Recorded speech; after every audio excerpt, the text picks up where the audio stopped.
What's up? This is Trywin from Oz.com. This is our NBA show for Friday, February 12th, 2021.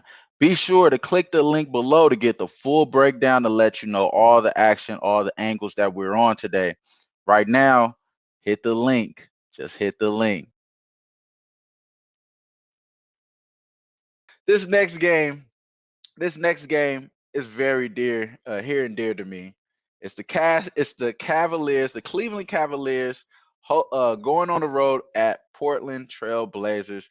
Trailblazers, if I'm not mistaken, I have them at 4.5 here, which they are at FanDuel 4.5, and also that pick with the Lakers is at FanDuel 7.5. That's what I got it at. Portland Trailblazers team against the Cavs. The Cavs here are on the road.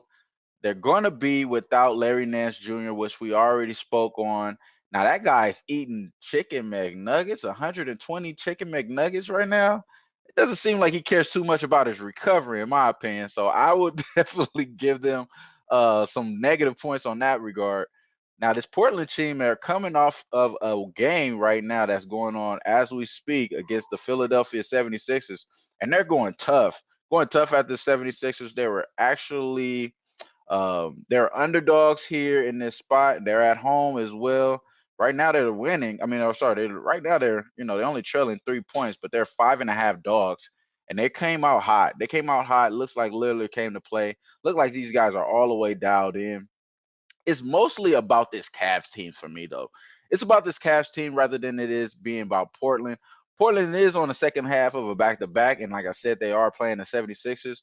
This Cavs team, though, they got they butt smacked against the Denver Nuggets. I thought they were going to come out soft early, but I didn't think they were going to get blown out. And I don't think the team or the coach believed that they were going to get blown out as much as they did as well. Now, we cashed with them because we had the Denver Nuggets -3.5 in the first quarter. After that, though, it doesn't seem like there was any excuses that could be made that there had no effort here on offense, no effort on defense. Seemed like they couldn't get anything going in this game. And it said, and the coach actually said that. Burkenstaff said, "There's no excuse the way we played tonight." He also alluded to that basketball aside, you do not let people treat you that way. Man, those words right there kind of got me. It kind of got me a little choked up, thinking like, man, somebody's getting bullied out here. What's going on? Is somebody getting bullied? It does appear that he's trying to stick up for his kids here. He's running down the street and saying, "Who's picking on my kids?" And honestly, the Denver Nuggets look like they were definitely out there. He also went on to say that it appears that the Nuggets came out to embarrass the Cavs, and Wednesday, you know what I mean, having that game, it definitely looked like they were embarrassed. I mean, for Isaac, of course, he said that we cannot allow this, and that's a rookie coming out saying this. I didn't hear anything from some of these veterans, though. That's one of the things that I was looking for. I was looking for quotes for veterans. The fact that we don't have any quotes for these guys, Andre Drummond's possibly out. Obviously, with the addition of Jared Allen and having him in the starting lineup, it does a feel. I feel that that's maybe detrimental to the chemistry. Having these young guys, young guards that's going to be here long term, like Okoro, who is speaking out, saying that this is something that they can't allow. Having Sexton, who's always going to bring it in and out, day and out. I believe though what the problem was for the Cavs in this game, the last game, my apologies, was that Darius Garland got into early foul trouble. Once that happens, you're just really picking and choosing who's going to touch the ball and try to drive it after Sexton gets the ball. If Sexton's denied, then you typically would pass it off to Garland, who's a great ball handler who can still penetrate the defense. That wasn't happening, and you've seen it firsthand that they couldn't allow that. I mean, they weren't really being able to play. The Cavs are going through all of that without having to practice, losing Larry Nance, having these guys added to the starting lineup, messing up the chemistry. They're doing all this without practice. It doesn't seem like they're going to be able to get a practice off yet either in this game as well. And their last three games, it shows that they're pretty much bad on defensive stats. They came in this season very good, very strong defensively. Not the last three games. They're ranked 29th in opposing 3-point percentage, 27th in opposing points in the paint, dead last in opponent field goal percentage, and dead last in defensive rating in the last 3 games. I don't want anything to do with the Cavs at this point. I think a lot of things are just going downhill. Burkenstaff did try to make a point to say that they got punked. That doesn't help the team and what their spirits are, especially when they're not having any effort on defense. And if you can't get the offense running, I'm just going to go ahead and say that the Portland Trailblazers continue to fight hard. Now, I kind of want the Portland Trailblazers to lose today, to be honest with you. That way we can have them coming off of a loss, playing the next game, knowing that they have a weaker opponent in the Cavs and just punching them in the mouth as if they were trying to do with this Philly team. But Philly is obviously a better team.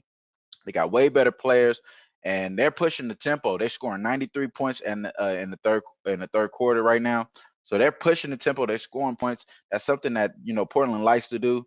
That's something that I believe that they're going to have to continue to do in this matchup. I believe Portland is the way to go here in this spot, and it necessarily is not really about what they're going to bring to the table, rather than them pushing the tempo and scoring.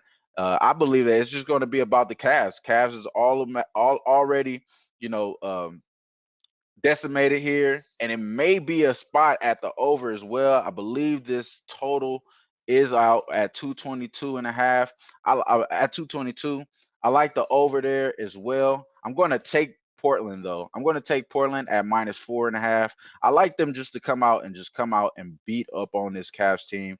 Cavs are a bad team. Definitely, they have spots and moments that they show and play great defense, but I don't think that they are capable of doing that because they're not fighting for each other. And that's one thing that Jared Allen alluded to as well. Jared Allen said, I think player wise, we have to be I'm sorry, player wise, I'm sorry, I have this. There it is. I got this messed up. I think player wise, we have to be able to lock in more, know our coverages, and play together for each other. Play together for each other means that somebody's out here a little selfish. And if you're taking somebody's touches, Andre Drummond, I would be selfish as well. So these guys that speaking up, Okoro, Allen, kind of gives me an idea that there's a split in this locker room, and I'm going to go against that. And I think that this Cavs team is possibly on a downhill until something happens. Somebody gets traded. We have seen Drummond on the trade block, and people are being negotiating trades. I wouldn't be surprised if he get laid on one of these contender teams, or any of that nature. Nets I've heard a lot about, but I wouldn't be surprised if it's a sleeper team that you haven't heard of. But in going to this game, it really has a lot to do with um, the Cavs just being very bad. The trends here in this matchup, the Cavs covered I'm sorry, the Cavs haven't covered the last 4 road games, and they only covered 2 of the last 10 games. Now, Portland has gone over 7 of the last 10 games, and they first quarter over, and both of these guys, it hit 7 of the last 10 times for both of these teams. So the first quarter over seems like a really good spot. It may be that may be the only addition that I add on. Definitely is that first quarter over. I haven't been able to bet it, but it is at FanDuel. I'm not gonna make it official here, but once I make that bet, I'm gonna take that in.